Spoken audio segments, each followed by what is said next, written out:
Pangatlo, live as one called. Sabi sa 1 Thessalonians 4:7, tayo tinawag ng Diyos upang mamuhay sa kabanalan, hindi sa kahalayan. Ang ibig sabihin ng tinawag sa orihinal na Griego ay higit pa sa simpleng invitation. Hindi ito parang kung gusto mo lang, invited ka. Kung available ka, punta ka. No. Ito ay isang divine summons. Pagtawag ito na may kapangyarihan. Pagtawag na may layunin.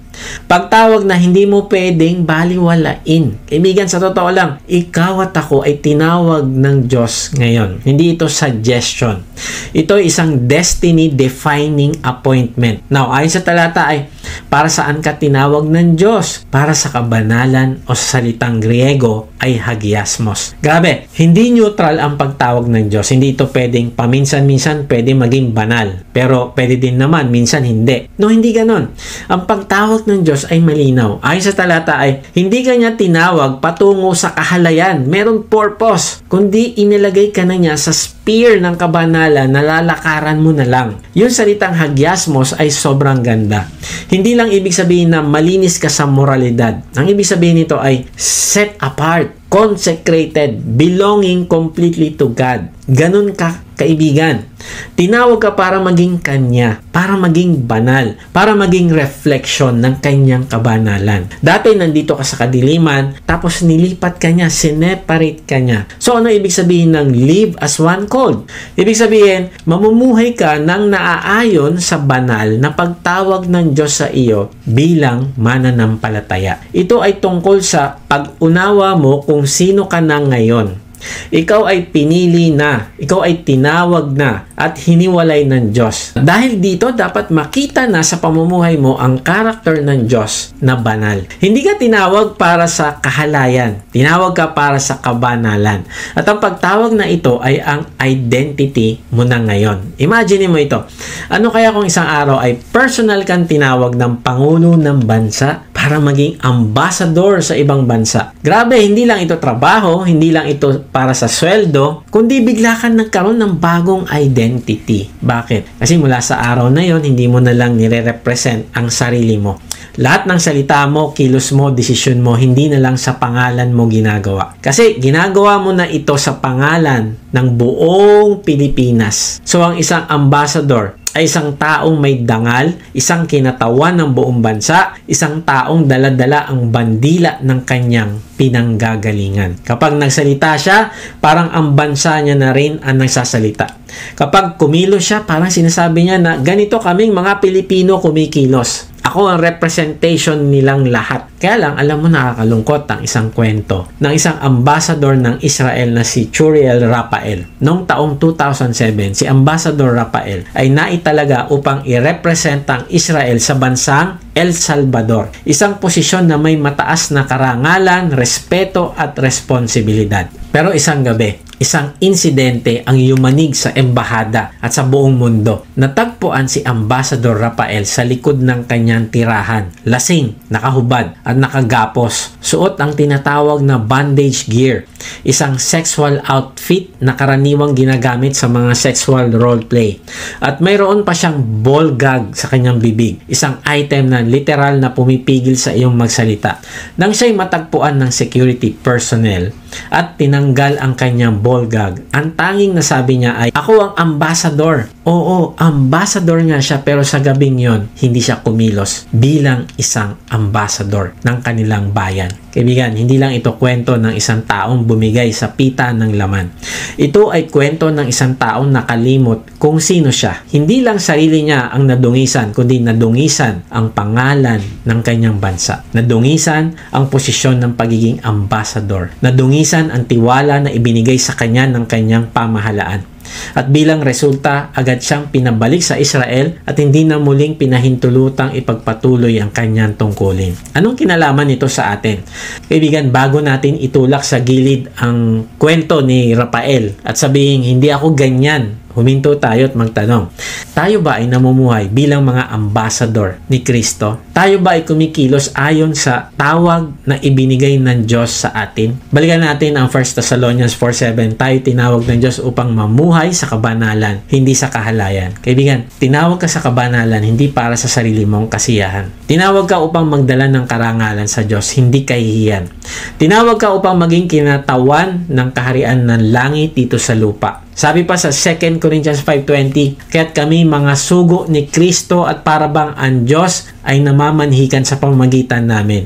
Nakikiusap kami alang-alang kay Kristo. Makipagkasundo kayo sa Diyos. Kapag ikaw ay tinawag ni Kristo, hindi mo na lang bit-bit ang pangalan mo. Bit-bit mo na ang pangalan niya. Ang nangyari kay Ambassador Rafael ay isang paalala sa ating lahat na kapag hindi natin natutunang kontrolin ang ating katawan, pati ang ating calling ay bumabagsak. Hindi sapat ang posisyon mo kung hindi mo babantayan ang iyong private life. Hindi sapat ang galing mo kung hindi mo sinusupil ang tukso. Hindi sapat ang kaalaman mo kung hindi mo sinasabuhay ang kabanalan. Ang pita ng laman, kapag hindi pinigilan, ay kayang gibain ang lahat ng itinayo mo sa loob ng maraming taon sa isang gabi lang. At kapag bumagsak ka, hindi lang pangalan mo ang nadadawit. Bit-bit mo ang pangalan ng Diyos na tumawag sa iyo. Kaya tanungin natin ito sa sarili, kapatid.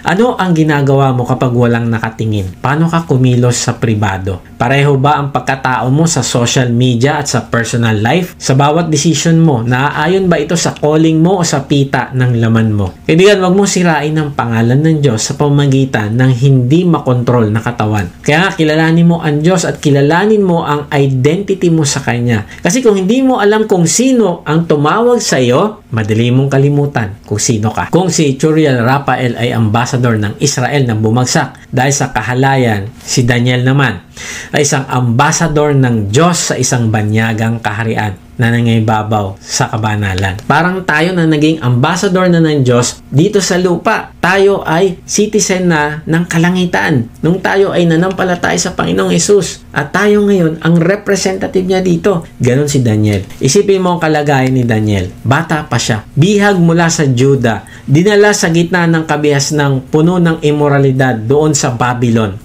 Lahat ng karangyaan, kapangyarihan, pagkain, babae at tukso ay nasa paligid niya. Pwede siyang sumama sa agos. Wala naman ang kanyang mga magulang doon. Walang makakakita.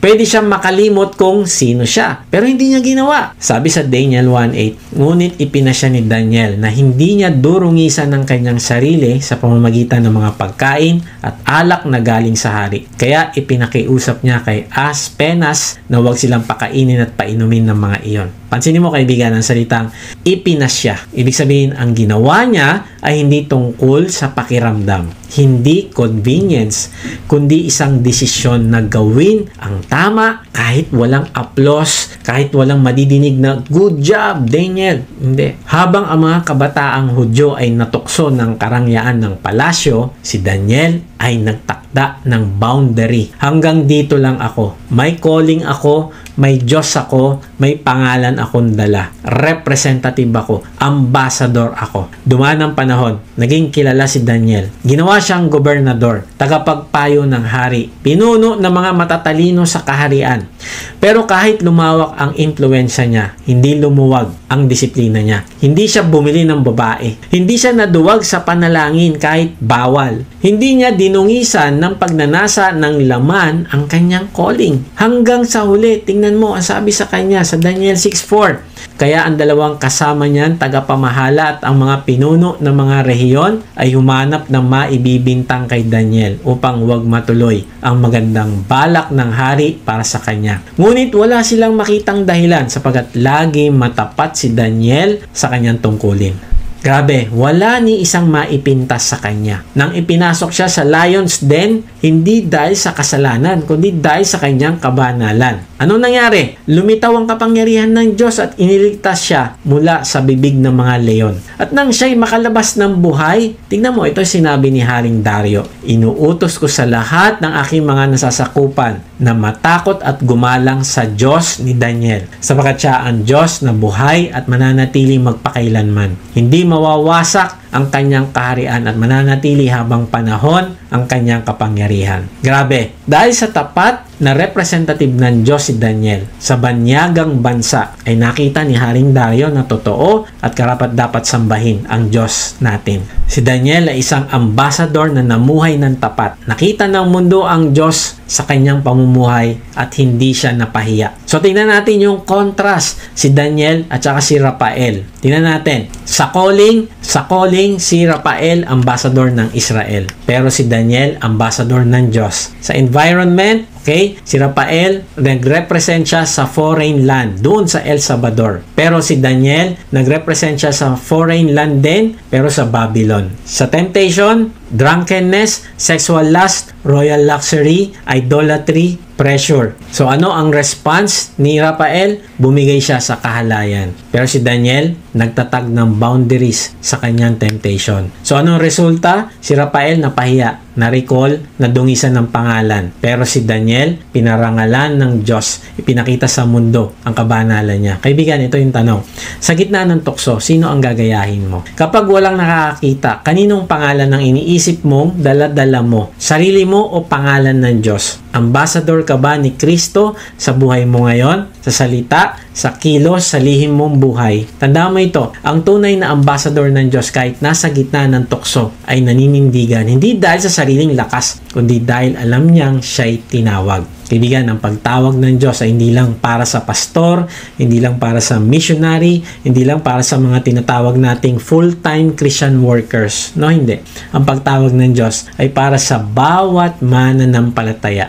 Kung ikaw ay tumanggap kay Kristo bilang iyong tagapagligtas, ikaw ay tinawag upang mamuhay sa kabanalan. So, paano ba natin may apply ang pamumuhay na karapat-dapat sa calling ng Diyos sa atin? Eliminate compartmentalization. 1 Thessalonians 5:23, naway ingatan kayong lubos ng Diyos ng kapayapaan at naway panatilihin niyang walang kapintasan ang inyong espiritu, kaluluwa at katawan hanggang sa pagdating ng ating Panginoong Hesukristo. Mamumuhay ka ng pareho, kaibigan. Kung ano ka sa public, ganoon ka rin dapat sa private. Pangalawa, regularly examine your heart. 2 Corinthians 13:5, siyasatin ninyo ang inyong sarili. Kung kayo'y nananatili sa pananampalataya, subukin ninyo ang inyong sarili. Tanungin mo ang Diyos, kaibigan, Lord, may bahagi ba ng buhay ko na hindi tumutugma sa pagtawag mo sa akin? Number 3, find your satisfaction in your calling. Filipos 3:14, nagpupunyagi ako patungo sa hangganan upang makamtan ang gantimpala ng pagkatawag sa akin ng Diyos sa pamamagitan ni Kristo Jesus, ang buhay na nasa langit. Hayaan mong maging kagalakan, hindi pabigat ang iyong calling, kaibigan. Ang kabanalan ay hindi kulungan, kundi ito ay kalayaan. Kaibigan, marahil kinausap ka ng Diyos ngayon at sinasabi niya sa iyo, anak, panahon na para isuko mo ang iyong buhay sa akin. Matagal mo nang sinusubukan mag-isa. Ikaw ang nasa trono ng puso mo. Ikaw ang kumokontrol, pero nauuwi lang sa pagkabigo, tukso at kasalanan. Kaibigan, ngayon ang araw ng kaligtasan. Huwag mo ipagpaliban. Ang pagtawag ng Diyos ay malinaw. Hindi kanya tinawag sa kahalayan, kundi sa kabanalan. At ang simula niyan ay ang pagtanggap sa Panginoong Hesus bilang iyong Panginoon at tagapagligtas. Hindi mo kayang magpakabuti. Hindi mo kayang lumihis sa kasamaan o sa kahalayan hanggat wala ang Panginoong Hesus sa puso mo. Kung ito ang laman ng puso mo ngayon, samahan mo ako sa panalangin ito. Sabihin mo mula sa iyong puso, Panginoong Hesus, lumalapit ako sa iyo ngayon. Inaamin ko na ako ay makasalanan at hindi ko kayang iligtas ang aking sarili. Naniniwala ako na namatay ka sa krus para sa aking mga kasalanan at nabuhay muli para bigyan ako ng bagong buhay. Panginoon, pinagsisisihan ko ang aking mga kasalanan. Binubuksan ko ang aking puso at tinatanggap kita bilang aking Panginoon at tagapagligtas. Simula ngayon, ikaw na ang mamumuno sa aking buhay. Salamat sa kapatawaran, sa kaligtasan at sa bagong simula sa pangalan ni Jesus. Amen. Kung ipinanalangin mo iyon mula sa puso, kapatid, tandaan mo na anak ka na ng Diyos. Pinatawad, nilinis at may bagong simula ka na. Sa ating pagtatapos ay alahanin natin yung tatlong susi mula sa salita ng Diyos ngayong araw. Number 1, control your body. Matutong disiplinahin ang sarili. Hindi sa sariling lakas, kundi sa kapangyarihan ng Espiritu Santo. Honor God in conduct. Mamuhay ng marangal, hindi ayon sa pita ng laman, kundi bilang patotoo ng isang pusong nakakakilala talaga sa Diyos. Number 3, live as one called. Mamuhay ayon sa banal na pagtawag ng Diyos bilang kanyang itinangi at itinawag na maging kanya magpakailanman. Mga kapatid, huwag nating kalimutan, guard your purity because you are called to holiness. Kung tinanggap mo ang pagtawag na ito, magsimula kang lumakad sa tunay na kalayaan at kagalakan ng buhay na kasama ang Panginoong Yesus. God bless!